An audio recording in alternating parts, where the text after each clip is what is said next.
कभी कभी तकदीर इंसान का इम्तिहान इस तरह लेती है कि उसे समझ ही नहीं आता वो एक तोहफे में मिला दुख समझे या एक नया रास्ता। आज जब हम किसी भी राजा या सुल्तान की कहानी सुनते हैं तो उनके शानदार महल, ताकत और जंगी बातें ही याद आती हैं, लेकिन उनके बचपन के दुख, उनकी तन्हाई, उनकी मजबूरियां, ये सब कहानियों से गायब हो जाती हैं। फिरोज शाह तुगलक भी एक ऐसे ही बचपन का हिस्सा रहा जो ताकत से ज्यादा तन्हाई से भरा था। फिरोज का बचपन किसी शाही शहजादे जैसा नहीं बल्कि एक ऐसे बच्चे जैसा था जिसे हमेशा एक कमी महसूस होती थी, बाप की कमी। उनके वालिद रजब तुगलक एक अमीर आदमी था, लेकिन जब फिरोज सिर्फ कुछ महीने का था तभी उसके बाप का इंतकाल हो गया। एक बच्चा जो दुनिया देखने के लिए अभी तैयार भी नहीं था, उसे जिंदगी ने सबसे बड़ा दुख दे दिया। उनकी माँ बीबी नायला, जो एक हिंदू राजपूत राजा की बेटी थी, फिरोज को अकेले पाला। यह वही और था जब दुनिया सिर्फ ताकत की इज्जत करती थी और माँ बेटे के लिए यह समय आसान नहीं था। फिरोज जब 10 साल का हुआ तब तक उसने एक छोटी सी उम्र में ही समझ लिया था कि दुनिया में सिर्फ 2 चीजें चलती हैं, या तो ताकत या तो सियासत। फिरोज की परवरिश दिल्ली के महलों से दूर एक आम जिंदगी जीते हुए हुई, लेकिन उसका एक रिश्ता था जो उसके भविष्य का फैसला करने वाला था मोहम्मद बिन तुगलक से। मोहम्मद बिन तुगलक जो उस वक्त दिल्ली का सुल्तान था, फिरोज का चचेरा भाई था। लेकिन मोहम्मद बिन तुगलक सिर्फ एक सुल्तान नहीं बल्कि एक अजीब तरह का हुक्मरान था जिसका दिमाग बहुत तेज था, लेकिन दिल से वो लोगों से जुड़ा नहीं था। एक बार जब फिरोज सिर्फ 13 साल का था, उसने मोहम्मद बिन तुगलक को देखा। एक शानदार सिंहासन पर एक शख्स बैठा था जो पूरी महफिल दिल को काबू में रख रहा था। उसके एक इशारे पर लोग झुक रहे थे, एक आवाज पर फौज तैयार हो रही थी। फिरोज की आंखों ने वह ताकत देखी, लेकिन उसके दिल में एक सवाल आया, क्या सिर्फ डर के बल पर हुकूमत चलाई जा सकती है? एक दिन एक अजीब हादसा हुआ जो फिरोज के बचपन की सोच बदलने वाला था। दिल्ली के महल के एक छोटे से कोने में एक मजलूम मजदूर बैठा था। उसका चेहरा जख्मी था, कपड़े फटे हुए थे। फिरोज ने पूछा, ये क्या हुआ? मजदूर ने सर उठाया और कहा, सुल्तान मोहम्मद बिन तुगलक के निज़ाम में गलती की कोई माफी नहीं, सिर्फ सजा है। फिरोज ने पहली बार देखा कि सिर्फ ताकत का इस्तेमाल लोगों को तोड़ भी सकता है। उस दिन एक बीज बो या गया, एक बीज जो उसे एक अलग तरह का सुल्तान बनाएगा, एक ऐसा सुल्तान जो ताकत का साथ इंसानियत भी समझेगा। फिरोज का बचपन सिर्फ एक शहजादे का बचपन नहीं था बल्कि एक रास्ते की तलाश थी, ताकत और इंसानियत के बीच एक संतुलन बनाने की। जब मोहम्मद बिन तुगलक का दौर खत्म होगा तब फिरोज एक नई सोच के साथ दिल्ली का सुल्तान बनने वाला था। लेकिन क्या उसका सपना पूरा हो पाया? क्या वो वाकई एक अलग सुल्तान बना या ताकत उसे भी बदल दी? कहते हैं कि इंसान की असली पहचान तब होती है जब उसे ताकत मिलती है। कुछ लोग ताकत पाकर खुद को खो देते हैं और कुछ लोग उसी ताकत से दुनिया को बदल देते हैं। फिरोज शाह तुगलक की जवानी भी इसी दौराहे पर थी। क्या वह अपने चचेरे भाई मोहम्मद बिन तुगलक की तरह एक कठोर शासक बनेगा या फिर वह कुछ अलग करेगा? यह सवाल उसकी जिंदगी की सबसे बड़ी परीक्षा था। मोहम्मद बिन तुगलक का शासन अपने अंतिम दौर में था। उसकी नीतियां इतनी अजीब थीं कि लोग उससे नफरत करने लगे थे। भारी टैक्स, जबरदस्ती राजधानी बदलवाना और जनता पर जुल्म, इन सब ने दिल्ली सल्तनत को कमजोर कर दिया था। यही वह दौर था जब फिरोज शाह तुगलक मोहम्मद बिन तुगलक के सबसे करीबियों में शामिल हो गया। उसे अब तक सिर्फ हुकूमत को दूर से देखने का मौका मिला था, लेकिन अब वह खुद इसका हिस्सा बनने लगा था। एक रात जब महल में अंधेरा छाया था, फिरोज को अचानक बुलाया गया। सामने मोहम्मद बिन तुगलक बैठा था। उसकी आंखों में थकान थी, लेकिन चेहरे पर वही पुराना घमंड। तू मेरी फौज का हिस्सा बनोगे? फिरोज, हुकूमत सीखो, ताकत को समझो।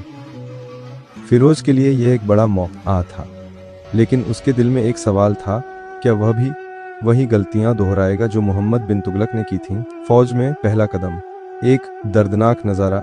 1 साल बाद फिरोज शाह एक सिपाही के तौर पर एक अभियान पर भेजा गया।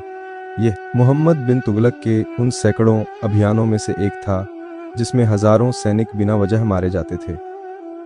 जब फिरोज अपनी फौज के साथ एक गांव में पहुंचा तो उसने देखा जलते हुए घर, रोते हुए बच्चे और खून से सनी जमीन।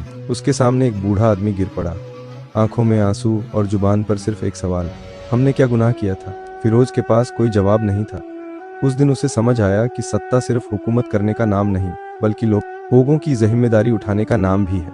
वक्त गुजरता गया और मोहम्मद बिन तुगलक की तबीयत ढहने लगी।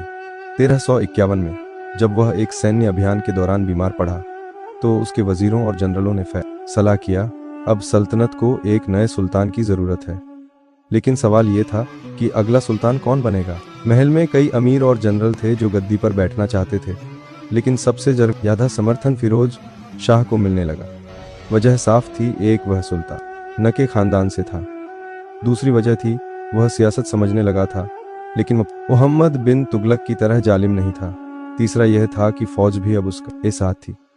आखिरकार 1351 में मोहम्मद बिन तुगलक के इंतकाल के बाद फिरोज शाह तुगलक को दिल्ली का नया सुल्तान घोषित किया गया। फिरोज ने तख्त तो संभाल लिया था, लेकिन अब सवाल यह था, क्या वह वाकई लोगों का सुल्तान बन पाएगा? क्या वह मोहम्मद बिन तुगलक की गलतियों को सुधार पाएगा, या फिर वह भी एक और जालिम हुक्मरान साबित होगा? जब इंसान जवान होता है तो वो ताकत के पीछे भागता है, लेकिन जब बुढ़ापा आता है तब उसे समझ आता है कि असली ताकत मोहब्बत और इंसाफ में होती है। फिरोज शाह तुगलक अब सिर्फ एक नाम नहीं था, बल्कि दिल्ली सल्तनत का सुल्तान था। लेकिन एक बादशाह का असली इम्तिहान तब शुरू होता है जब तख्त पर बैठने का जोश ठंडा पड़ने लगता है। जवानी में लिए गए फैसले उसके बुढ़ापे का रास्ता बनाते हैं। 1351 में तख्त संभालते ही फिरोज ने एक अलग राह चुनी।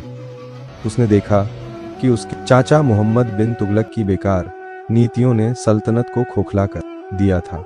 वह जानता था कि ताकत से सल्तनत जीत सकते हैं, लेकिन दिलों पर हुकूमत इंसाफ और मोहब्बत से होती है। इसलिए उसने कुछ बड़े फैसले लिए। एक करों में कमी। उसने किसानों से भारी टैक्स हटाए, जिससे लोग खुश हो गए। दूसरा यह था कि नई नहरें और शहर, उसने कई नहरें खुदवाईं ताकि खेती अच्छी हो। फिरोजाबाद, हिसार और फतेहाबाद जैसे नए शहर बसाए। तीसरा, धार्मिक सहिष्णुता। उसने गैर मुसलमानों पर नरमी बरती, जो उसके समय में एक अनोखी बात थी। धीरे धीरे फिरोज का नाम एक रहमदिल बादशाह के रूप में फैलने लगा। लेकिन क्या हर कोई इस बदलाव को पसंद कर रहा था? सालों बाद जब फिरोज 60 साल का हुआ तो दरबार में कुछ दरबारी और अमीर उससे नाखुश होने लगे। उन्होंने कहा, सुल्तान, आपको और सख्ती करनी चाहिए। इतनी नरमी सल्तनत को कमजोर कर देगी। अगर हुकूमत का मतलब सिर्फ तलवार चलाना है तो मैं सुल्तान नहीं, एक जल्लाद हूँ। बुढ़ापे में आकर इंसान को सबसे ज्यादा दर्द तब होता है जब उसके अपने ही उससे दूर हो जाते हैं। फिरोज शाह के साथ भी यही हुआ। 1374 में उसके अपने बेटे मोहम्मद खान ने बगावत कर दी। जिस बेटे को उसने अपनी जान से ज्यादा प्यार किया, उसी ने उससे सल्तनत छीनने की कोशिश की। उस दिन फिरोज शाह तुगलक को समझ आया कि दुनिया में हर रिश्ता सिर्फ तब तक साथ है जब तक उसमें कोई लालच होता है। 80 साल की उम्र में फिरोज शाह तुगलक ने खुद को तख्त से अलग कर लिया। दिल्ली की गलियों में अब वो जोश नहीं था जो उसके जवानी के दौर में हुआ करता था। उसके दरबार में एक बार किसी ने पूछा, सुल्तान, अगर आपको मौका मिले तो आप अपनी जिंदगी में क्या बदलना चाहेंगे? फिरोज ने गहरी सांस ली और कहा, मैं अपने दिल से फैसले कम और दिमाग से फैसले ज्यादा लेता। 1388 में फिरोज शाह तुगलक का इंतकाल हो गया। एक ऐसा शासक जिसने इंसानियत और रहमदिली से हुकूमत की, लेकिन जिसे आखिरी वक्त में अकेलापन ही मिला। लेकिन उसकी बनाई गई नहरें, शहर और इमारतें आज भी उसकी याद दिलाती हैं। तो क्या एक अच्छा इंसान बनना सत्ता के लिए सही होता है, या फिर ताकत ही सब कुछ है?